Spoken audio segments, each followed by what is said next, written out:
Hello and welcome all to the second day of Mega 3-day EPIC Higher EdTech Innovation Conclave. On behalf of EPIC News Network, welcome all the eminent panelists present here. Let me start welcoming with Dr. Vikas Singh, Vice Chancellor, ITM University, Raipur. Thank you so much, Dr. Vikas, for joining in today. It's a pleasure to be here, Gopi ji. Thank you, sir. So let's welcome Dr. Rajasree MS, Vice Chancellor, APJ Abdul Kalam Technological University, Kerala. Thank you so much, Thank Dr. you. Rajasree, for joining us. Thank you. We have also been joined by Dr. Siddharth, Vice Chancellor, Vishwakarma University. Thank you so much, Dr. Siddharth, for joining us. It's pleasure. It's my pleasure. In a short while, we'll also be joined by Professor Parvinder Singh, Vice Chancellor, Raipur University. He'll be joining us in a while. So, the moderator, today we are going to discuss a very important topic, that is how technology is being used for disseminating knowledge among all the stakeholders of education. For this, to play the role of moderator, we have Dr. Vikas Singh, Vice Chancellor, ITM University. Over to you, Dr. Vikas. Please take it over.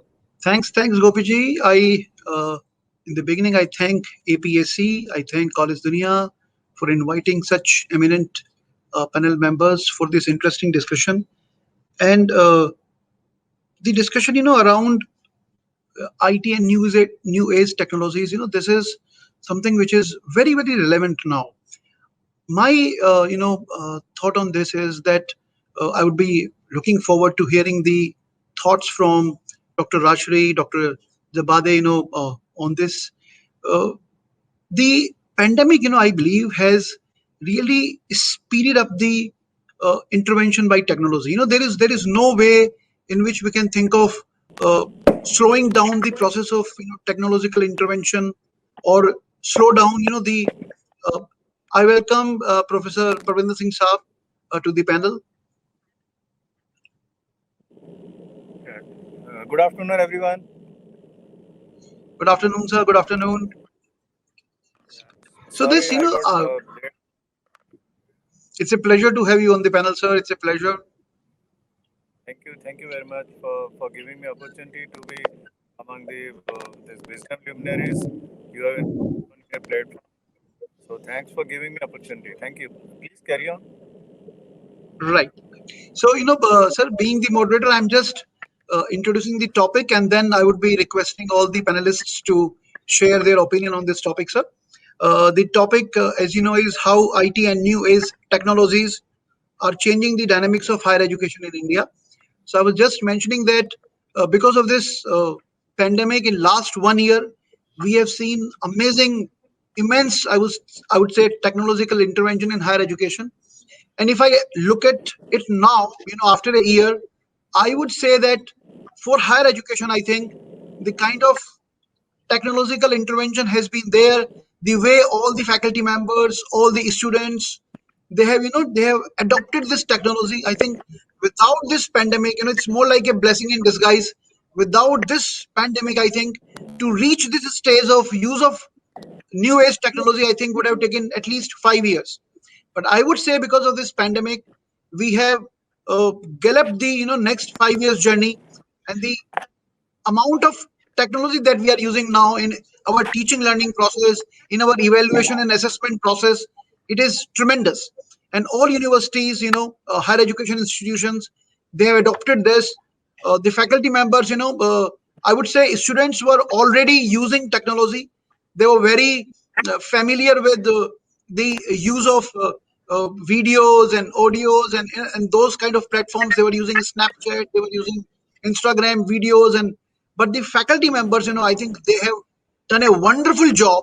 And the way with this speed they have adopted, from the classroom teaching, they have adopted the digital education, the online teaching, facing the camera, using the right voice, using the right pitch, and then getting used to all those delivery platforms, assessment evaluation platforms, use of the digital technology in labs, in lectures, in theaters. All that has shown that higher education teachers in India have strong, I would say, passion towards teaching. And And this pace of use of technology is going for, I believe this is here to stay, and this is going to further strengthen the higher education delivery system in India in present time and in the years to come. I would request Dr. Rajasree to share her thoughts on this interesting topic. Thank you very much, Dr. Vikas Singh, for that introduction, and also the fellow panel members. So I also totally agree with the observations that the moderator has put in, and I'm from a university where we were started in the year 2015, and it is unlike the other universities. From the introduction of the university itself, we were moving completely paperless. So now I'm talking from the governance and administration point of view. It's a completely online system and a portal-based governance mechanism, wherein we had the administration, we had hassle-free administration during the pandemic. We could work on the digital files. We could also cater to the requests of the students whose degrees were pending, and all these could happen only because the system was in place. But it consists of 145 affiliated colleges and around 1.3 lakh students, engineering students in the technology university in the undergraduate program, and then we have postgraduate across these 145 colleges, and also the PhD programs which are happening across 40 different centers in these colleges. So our own departments are yet to start, but managing a huge system of affiliation was very well moving without any disruptions during this pandemic. That is one major highlight that I want to give. And this, it would have never, we didn't stop any of our service deliveries because of the closing down.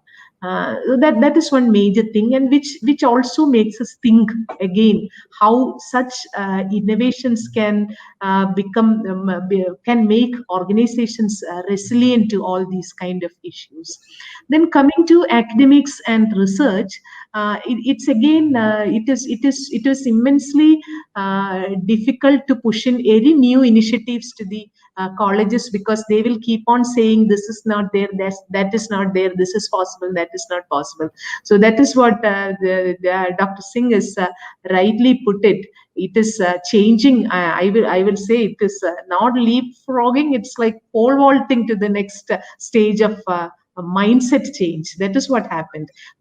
Our children were very digitally native, and they have been using these kind of learning techniques. But from the teaching side, it was so difficult for people to change, because everybody relied on their class notes and then blackboards for delivery of sessions.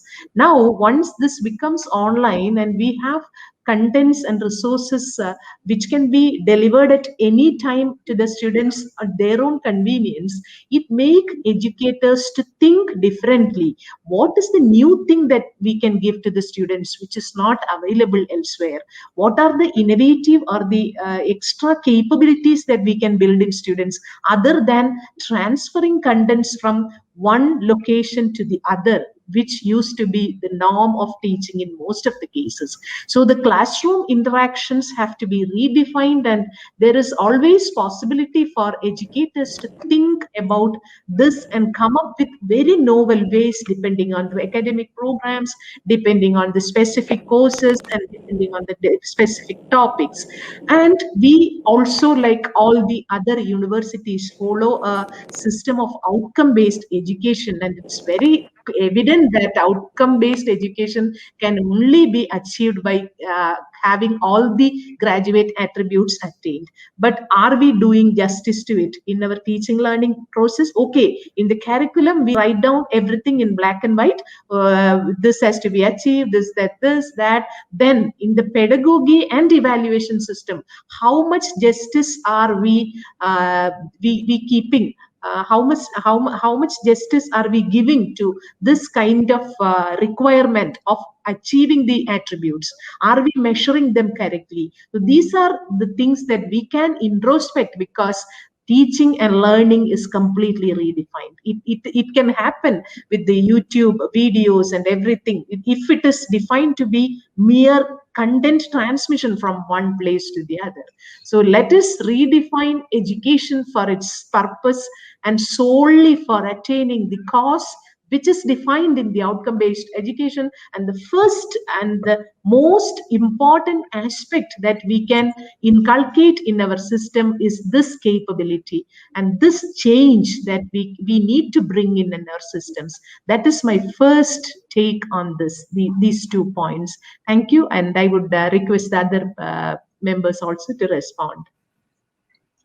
Yeah, thank you, Dr. Rajasree.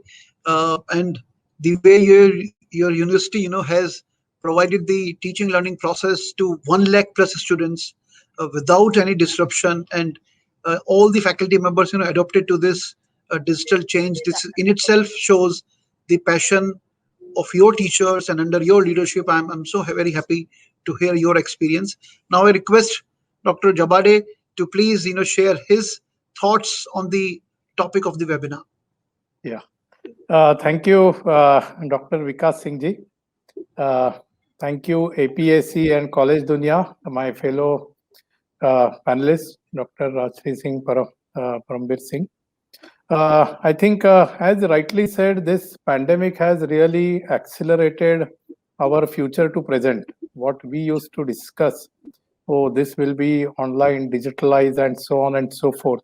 Typically, in the context of Industry 4.0, where there is a digitalization, Industry 4.0 is the era where the physical, digital, and biological boundaries are blurred, and there is a digitalization of all the processes. We talk about Internet of Things, Internet of Anything, Internet of Everything, so on and so forth. Since last March, this pandemic has really accelerated and compelled us, put us across in a way that the future knocked our doors, and we have to let it in without any choice. And that's where this entire pandemic has taught us. And this entire technology based, I would say, in Vishwakarma University, Pune, we are based in Pune in state of Maharashtra. Once we started this, we looked out at this, and all of us look at it as the stakeholder, as rightly said by Dr. Vikas Singh ji initially, the stakeholders. Who are the stakeholders in this entire technology enabled and technology enriched teaching education process? One is, of course, our student. Second is our faculty. Third is our placement, that is the industry where our students are placed. Fourth is also importantly our parents, correct? And the fifth is also the government or the society where within that ecosystem, regulatory ecosystem, we do work. So what we started is, fortunately, all good. We had started with this, our own learning platform, because Vishwakarma Online Learning Platform as the LMS, Learning Management System, which we could adopt, because before that also we had started with some of the aspects. But what we started in this transitioning is, the first is, how do we make sure that the faculty capacity development is done? Because this is something, a jolt. Everybody was in a day at home and they have to use it. So we actually hired instructional designers, and we started with a mission called Vishwakarma University Digital, VU Digital. And VU Digital, actually, our mandate was to develop online courses as well as also create a capacity development program for our faculty. Because when we are teaching using this technology, there is a difference between technology enabled and technology enriched, correct? Because what we want to do is technology enriched learning. That means the respective course outcomes are enriched using technology, or how technology can be used appropriately to support the pedagogy for the respective faculty, for a respective discipline, so that there is an enrichment. Because in the university we have 40 plus programs, right from music to psychology to engineering and so on and so forth. Every single discipline, every single subject has a different pedagogy, and how this technology can be useful so that there is an effective learning, not only teaching, correct? So that is where we started. We also had some experts from Singapore to that effect. Our own team of 30 people in Vishwakarma online learning platform developed this LMS, been developing, and in Vishwakarma University Digital, we started with this. And then what was done is, with the help of instructional designers, how do we create the right type of learning material? Because as rightly said by Dr. Rajasree madam, these millennials, the students to whom we are teaching, they are digital natives. And we have to accept that all of us are digital immigrants to a certain extent, digital and technology immigrants. Correct. So the students can also get acquaintance of this, adopt it very quickly. But most importantly, what we have seen also, we had a detailed survey of the students, because we know students come from different places, different backgrounds, with different social strata. And what is the kind of bandwidth available, what is the affordability, whether that net pack is sufficient or not, and whether the content is sufficient, because many students might not have laptops or devices. They might be looking at seeing that from, say simple handheld devices, so on and so forth. Therefore, based on that detailed survey, we arrived at, okay, this is the kind of input, and this is the kind of time, and this is the way of input we can provide, so that there is an effectiveness in the learning process. Okay. Then also important part is also delivering this using the LMS and so on and so forth, and also development of the online evaluation system, which our own Easy Pariksha is developed by our own engineers in-house. We have done that Easy Pariksha, so that there is an online part also. Also importantly, I'm very proud to say all our admissions were done in the pandemic area, a pandemic situation where regulatory norms were there such that we were not allowed, are not advisable to be on campus. So all our counseling sessions were done by our faculty members and in an online mode. Therefore, there was a need to create virtual rooms and so on and so forth. That is also important as the input part is concerned. And the last part is in our placements also. We have been blessed with the almost all placements done. So our placement and career advancement office also interacted with the industry stakeholders. Thanks to everyone, everybody understood. So this entire process is done online, so that the students are interviewed online, so on and so forth. So this is where it is as a holistic part. And this as a part, overall part, what this entire technology has enabled us, A1, so we can be more personalized, because the education can become personalized and accessible.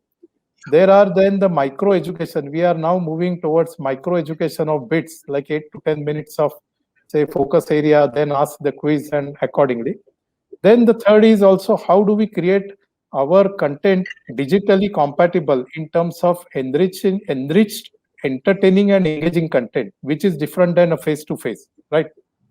Fourth is also communication and collaboration using digital media, where students can communicate, collaborate with students from different parts of the world. We have so many different collaborations where we could bring in different students in the same classroom from different parts.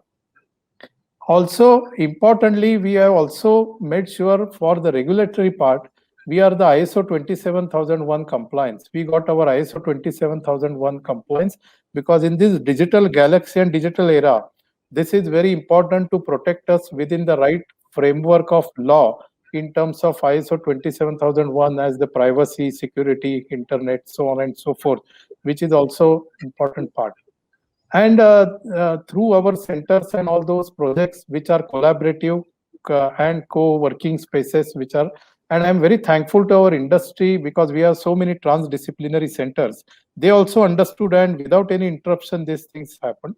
Also, what we miss in this technology is also very important in the entire glorious picture. What is missed out is the students' personal connect, and maybe if this continues, it will be a lack of emotional and social quotient, because students are in the classroom, in the physically next to each other. Far beyond learning, there are so many things which are being that keep happening around, and that part of socialization in the physical world, I'm not saying digital world, it is more than enough now, but physical world, and the emotional quotient development that is being there, because at the end of the day, it is screen cannot be your best friend, which is becoming the best friend. There are physical beings around who can be there, of course, but as we move forward, the blended teaching and all these things will take place. But in a way, this technology has created that entire transformation, and we are in the future, and we have to take advantage of this in terms of adaptive learning, augmented AR, VR, extended. There are so many technologies which are being discussed. Thank you so much. Thank you so much, Dr. Jabade. And the way you use, this enrichment of teaching learning process and use of technology right throughout your entire, higher education university value chain. I'm very happy that all the viewers, participants here must have been enriched, by listening to your experience, your extensive use of technology. Now I request Professor Singh, Vice Chancellor from Riyadh Bhara, to share his thoughts on this topic, sir. So I think there is some connectivity issue. If you permit, maybe Dr. Rajasree, I can move to another interesting, discussion which no, okay, I think Dr. Singh is connecting. Professor Singh? Is it okay? Is it okay? Is it okay? Professor, your voice is coming now, but yes, we can hear you, sir, but we are still not able to see your glowing face, sir. Technology is not that. Let me. Technology is not that. I think Dr. Singh is. I think Dr. Singh is traveling. I could see he's connecting to this panel, from the car. So maybe on the way, maybe there is some issue with the internet connectivity. But the point that you raised, Dr. Jabade, I will try to pick the thread from there. You said about this, blended learning. So I would like to ask, because Dr. Rajasree has a very different kind of setup, a lot of affiliated colleges, then the parent university. My question to you, Dr. Rajasree, is: do you believe that this blended mode, would be continuing in future, and what is going to be, what kind of shape it is going to take in this coming academic session and maybe the next academic session, provided with the blessings of God, we have post-pandemic era. So in the post-pandemic era, what is going to be the use and the structure of blended learning, especially in a university like yours, where it's more than lack of students and large number of colleges? If you can share your thoughts on that. It is now we have opened the colleges partially because ours is an engineering and technology university. So we couldn't, we couldn't complete all the semester requirements by online learning. Essentially, labs were very essential, very much required, where the physical presence of students were needed in the campus. So what we did was we called them back to campuses in a phased manner, year after the other, and then they were given opportunity to work in the labs. And also we issued a circular stating that those subjects which require classroom teaching, like very mathematical, very analytical and all, where actual face-to-face teaching is required, will have to be continued. But now it's mostly like students are also used to online. They say we can sit at home and learn theory, only labs will come, that mode. But once it comes back to campus, I am also apprehensive because it's very difficult to bring in those kind of new mechanisms, new systems in place. But however, teachers who it all depends on the course teachers themselves and how the faculty in the college, the entire community takes it up. Most colleges have set up their own learning management systems based on a baseline architecture we have given, and they are using it. They're using different solutions are there, but still there is some uniformity as to where they can give the tests, do internal exams and everything. So those are in place. But my firm belief is that even after coming back to campus, they will keep on doing this. But we need to do little more work from the university side to see that it happens. When I say little more work, what I mean is the achieving marks and getting grade cards is not the only form of valuation. There are some other skills also which need to be tested in students, which needs to be done in a different way. Then the pedagogy will slowly change. apart from the subjects and marks, some other skills. How are you testing their social skills or their entrepreneurship skills or their innovation skills? So we are thinking of such a holistic development platform for putting our academics onto that, and then see how the students can be groomed. So the academic council and the members of deans are also with these discussions, because anyway we are thinking of 21st century graduates where all-round development of individuals is to be addressed. The NEP also gives pointers in that. We are talking about various ways of skilling and micro credits and all such things. So in the whole picture, how can we have an administrative system and a regulatory mechanism in the university itself which will cater to these needs, like giving some extra points or extra credits for some other values which is equally important as the subjects they learn, and then how the employability can be increased, how they can be groomed as better individuals contributing to the society, and all, where digital technology will form a will play a prominent role. Like we have the data of all the students. Along with this, we can, if we can add some more attributes in describing them, this person has done this much of, say, service, social service, and we give some kind of recognition for that, which is already captured in the digital platform, and we can provide it to the employers through newly certified from the university side itself. Such systems are being thought about to take the digital technology intervention in the academic governance and also administration to the next phase of it. That's what we are looking for, and this will essentially make faculty members also think differently. How can you develop the child overall rather than more than classroom teaching? How can we have some sort of activities for experiential learning? How can you engage people in other projects which are beneficial to the society, beneficial to other government, other stakeholders? How can you take problems from elsewhere and present it to the students through the digital avenues and platforms? All these are in the discussions which are in the pipeline to change the system of academics. Thank you, Dr. Rajasree. And I think you are taking blended learning to the next level. It is not within the delivery of the course. You are talking about blending other objectives also to the outcomes. That's a wonderful way of and the way you are hand holding the institutions using your own university LMS. That's again a tremendous thing, because some of the institutions can be using a better LMS, some of them can be using not so good LMS. So it's again very nice from the university side to have a single platform where all the students of university can be evaluated, assessed. That's a wonderful thing, ma'am. Dr. Jabade, the teachers have also accepted the blended learning. I get applications where the teachers are not asking for casual leave or earn leave. They are asking for work from home leave. So this blended learning, the learning from this pandemic, I think it's for the leaders like us. I think we are going to face some new challenges also in the post pandemic time when it comes. So your thought on blending, because you were the one who raised this point in the initial note, sir. So what do you see, how this is going to shape up this blending learning in the times to come, sir?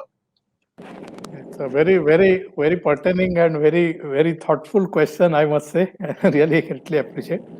The way blended learning is, I look at it in two. One is a blended means, yes, it's a technology and face-to-face on kind of this one. But other way of the blended learning is blending with the industry. Because at the end of the day, what we are working on, see, all our students, what we as an educationalist, what we do, we are preparing minds for the future, correct? We are preparing minds and we are preparing well-groomed human resource for the life and livelihood. Therefore, all our students will be input to the society in the form of job or in the form of entrepreneurship or in the form of higher education. When we are saying blending, always this is a much talked about. The education that we provide is relevant or and need based, or it is again something there is a gap and there is a lot to discuss about this. When we say blending, what model that is being used here? A, blending with a technology which is fine. So part of it is technology enabled, part of it is okay, face to face. But the second part of blending is important, that we have established transdisciplinary centers. Transdisciplinary means the discipline agnostic. For example, a center in design thinking and innovation, where any student and every student from Vishwakarma University as well as faculty, they can work on a problem which is of industry. The problem is a problem which is posed by the industry. That way in Pune, we are blessed because Pune is one of the highest, very populated, densely populated, industrially enriched, very well, so many 2,000 plus small and medium scale industries and all those. Now, the problem statement, we have very close collaboration with the industry because they are on our industry advisory boards, so on and so forth. So we take their real life problem, and that problem is taken and solved by students. And the problem doesn't have discipline. Problem doesn't come from field of chemical engineering or mechanical engineering or from psychology. Problem is a problem. For solving, providing the solution for the one problem, there are so many different disciplines required. So what we provide is the students from different disciplines work together to solve that problem. And with industry, it is a milestone based, deliverable based, which is a commitment. It is not exploratory. So whatever is the solution, it has to be techno-commercially viable, and we provide technology, maybe up to technology readiness level 4 or 5, so that all the students come together, and there is a faculty advisor who works on this program. Therefore, it's a blending with the industry, and that problem and the process something is also blended learning, we would say. Similarly, a collaborative center with flow method and water quality center for industry 4.0 with the involvement of heavy industries and other 3 companies like Kirloskar, Altisom, and Accurate Gauging. We have center with IES, Integrated Environment Solution, which is used for the providing energy efficient building systems. So our students are working on digital twinning of the buildings with a company from Singapore using IES software. So it is one of the state-of-the-art softwares. Similarly, not only in engineering, there are centers like Vishwakarma University Center for Communication Development. Because in pandemic, what we have learned, there are so many stories of the bottom of the billion who have fought successfully and overcome the challenges. How do we capture this and bring it to fore? Like these centers. So these are the center, and these are the sources and pipelines of working on the real life problem and trying to blend it in the teaching and learning so that students have opportunity to learn. So knowing first is a knowing thing, but the second is also applying what is known. Because at the end of the day, in university, we have to also enhance understanding and interpretation ability of the young minds. Correct. Because right now there is a lot of information available. Whether they can apply it in the right context for the right purpose, correct, is also important. And that is where we I'll look at it as blending. And then importantly, faculty is also exposed to this. So they also get to know what is happening far beyond the textbooks or far beyond books. So blending is 2 ways. And thanks to technology, despite of this COVID, all the industry members were very closely connected with us, right from Microsoft Teams to Google Meet to whichever the Kalam, and students could work out. For example, for a industry expert, generally it takes very difficult for him or her to take time and get back to our university campus. But right now, we are actually in his office through through Zoom or this. So that has helped. In fact, that has accelerated. So our students are developing oxygen generator, so many of the projects. So that is something which blending in all aspects. Dr. Jabade, I will again pick a thread from your discussion, because 65% of Indian population is less than age of 35. So the use of technology is going to grow many folds. We cannot slow down the pace of increasing use of technology. And as you rightly said, students are now very well worse with YouTube videos, as Dr. Asri ma'am also mentioned. They are now having EDX programs, Coursera programs. Yes. They are getting a chance to see the best of professors from best of universities. UGC is also Very true. permitting, AICT is also permitting that 25% content, 30% content, can be borrowed, from those sources. So, my question now is that, what is the way forward for a normal Indian professor who is maybe aged 50 plus, not very proficient with technology? How is, because I personally believe there are a lot of teachers which are there in universities, our university systems, which are a little slow in pace. So can you give them some advice, in this new age technology, higher education, what is going to be the role of human beings, if we can, not the technocrats, the human being kind of teachers? If I can have the thoughts from Dr. Rajasree first on this question, the way ahead for the professors with increasing intervention by technology in teaching learning process. It is. See, I would say that the professors will have to change with the new waves in technology. But it is not only the education technology for making education happen, but in the research also, if we see, there are a large number of tools and techniques that digital technology is bringing in, and the introduction of these tools or use of these tools to solve the technology problems will help them a lot in simulation and several other things, and they can concentrate much on the problem.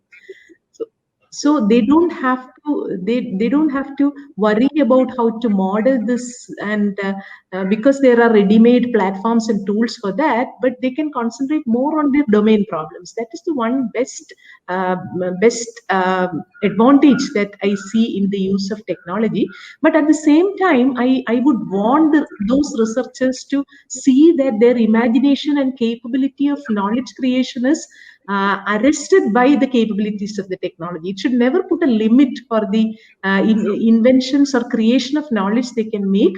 At the same time, it should not prevent them from expanding further to knowledge domains because they are stuck with implementing something or using some tools for analysis, etc. So it has to be the right balance. It is like, I have this tool, so I will concentrate on this research. It should not be that way, but it should be properly mixed with the research problem to get results out of it.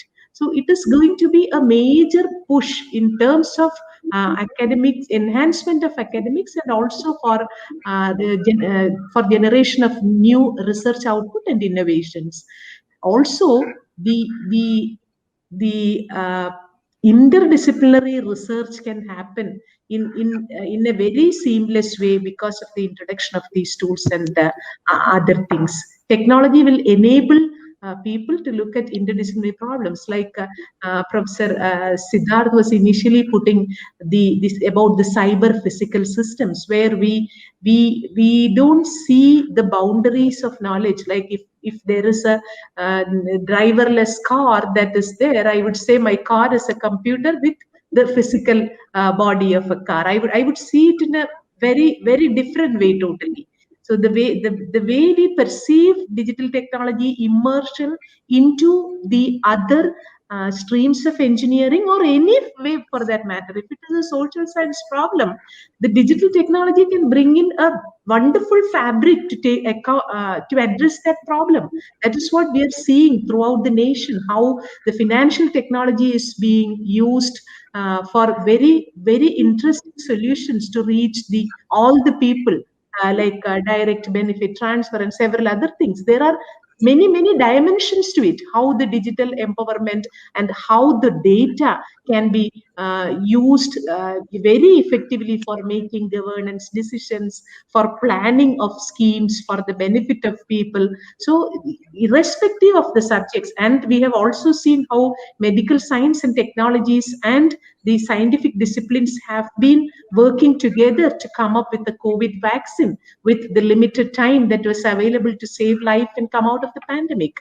So it is very exciting to see how the digital technology is is penetrating all the domains of knowledge, and how the amalgamation of knowledge for solving problems in a very different way is taking place because of this. Very right, ma'am. This amalgamation is very much required, and that will, pave the way for teachers and research and higher education in the years to come.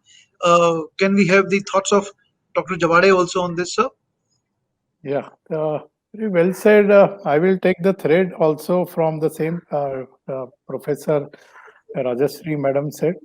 So we are moving in the world which is full of convergence. And if you read these reports, there is a convergence of nano, bio, info, cogno, and robotics. When we say cognitive science, the artificial intelligence is AI is a subset of cognitive science. And the world is moving towards this convergence where it is impossible to decipher which domains. For example, the same example we take this car, correct? Autonomous car. Autonomous car. So whether it's a engineering, mechanical engineering, computer engineering, or what is it? Machine learning, so many and so forth. Therefore, this is a convergence. But also importantly, coming to your point, for the faculty members, how to overcome this jolt in the life, and for all of us. Therefore, the philosophical question we have to ask: what comes first, technology or humans? True. The technology is there to augment the abilities of human beings, right, or everyone, correct? Therefore, if we know what we want to do, then one can find out the right technology to achieve this. But if one is lost because technology does it, I have to follow this and do it, then it is like we are following the technology. And if one follows the technology, it might not lead to the right place because technology doesn't know purpose. Humans have to define the purpose of the technology, right? And that's where teachers will also have to use it, because if you go back to history, when the OHP was there, so you remember preparing these OHP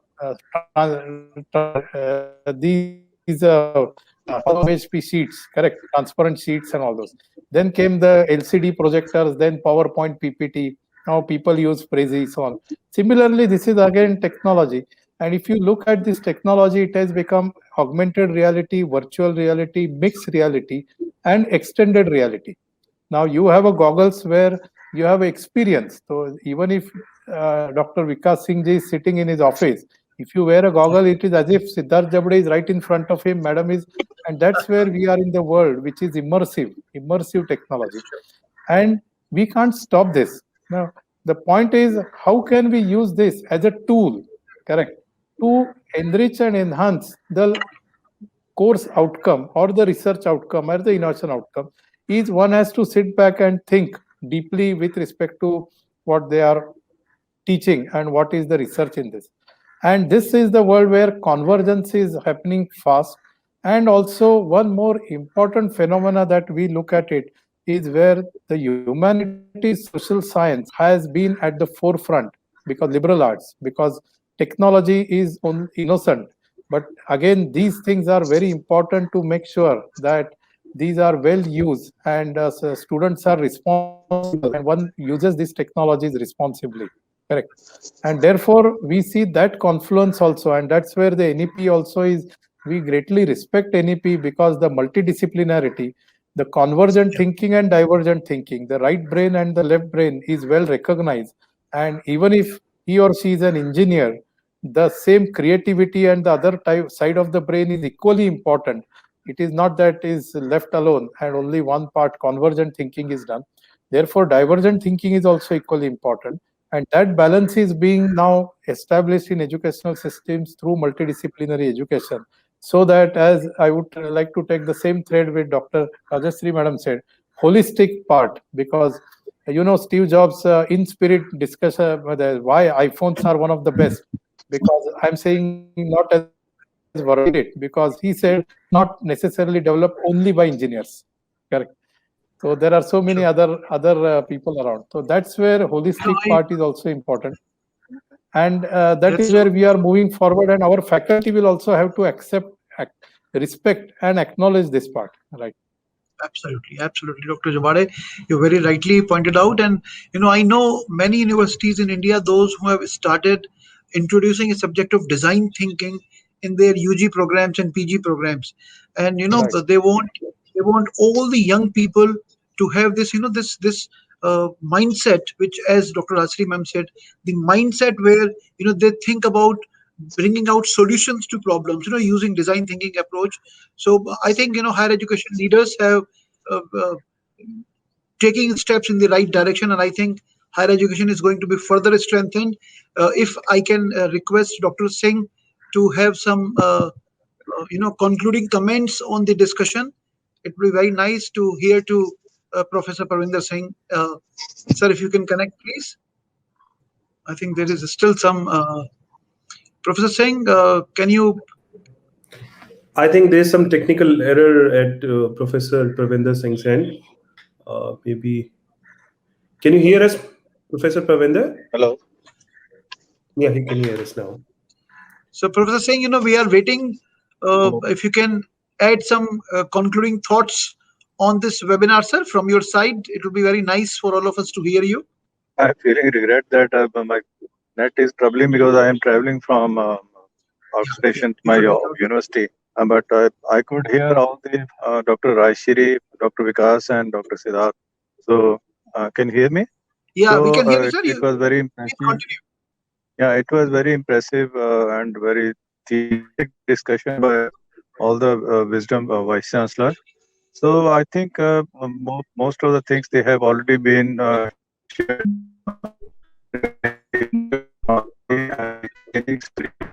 in the universities.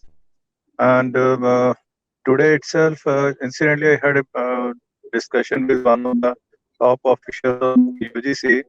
So we talk about the digital for university. I think we need to have the digital leaders also in universities. The stereotype and the conservative mode of learning and teaching, this has to be replaced by the online teaching, which is very important. And even in the new education policy, we know that the science and technology has taken a sea change with all recent developments, which has empowered the authorities, robotics, artificial intelligence, stem cell, renewable energy. So this has become the augmented reality. Space travel, space tourism, nanotechnology, they have become the part of our routine now, routine teaching. Hello? Yep, yes, sir. Please continue. It's okay? Yes, we are Hello? listening to you. Yes, we Yeah. can hear So, you. the constant, further, I will add to Dr. Rajasree and Dr. Siddharth. The constant innovations are required, which will need more creativity and ability, so that this becomes the developed country, and the education with learners and the employability with skills and entrepreneurs focus excellence for the culture and environment that cannot be overlooked. So higher educations, they definitely they are the facilitators for they are the fuels of innovations and creativity. Research and industry, they need to focus transformation. We should not be away from the cognitive part of our syllabus. So make in India, design development of the curriculum and production of these all things, that they are interlinked. And there is a technology division of the universities which is required. The East and West, North and South universities, they must have at least 40% uniform technical or technology driven curriculum. That will be required. So when you see the government has already initiated a much needed revolution in the EB, so we need to have the global technological ecosystem for global digital communication. Pedagogy is to be taken care. It should be student focused, and with this COVID-19, it has catalyzed the transformation. I think again there is some issue. Yeah, I think Yeah, there's some issue, I think, with the Yeah. voice quality. Professor Pravinder, I think we're not able to hear you. Some strong network issues there. There's some, it was really, really a pleasure to listen to the thoughts of, Dr. Rajasree, Dr. Jabade, and Dr. Singh. And Gopi, it's really a big pleasure to be moderating this wonderful session with such eminent panelists. And I request Gopi ji to take the discussion forward. Thank you so much, Dr. Vikas. Thanks to all eminent panelists. I would like to extend my sincere thanks for joining us today, and bringing out some very important aspect of skilling and upskilling. And as Professor Parvinder has rightly said, reason that more creativity is needed. I think taking cue from that, it's really the hour. So we at APAC will definitely continue to create such platforms to collectively move together for a better and new India. We are just to mention that we are tweeting this live updates. LinkedIn also we are doing live updates. I would request to please go to the APAC pages and you can also like and share those things. Just wanted to extend my sincere thanks again to first and foremost to Dr. Vikas Singh, Vice Chancellor ITM University, Raipur, for moderating this session so well.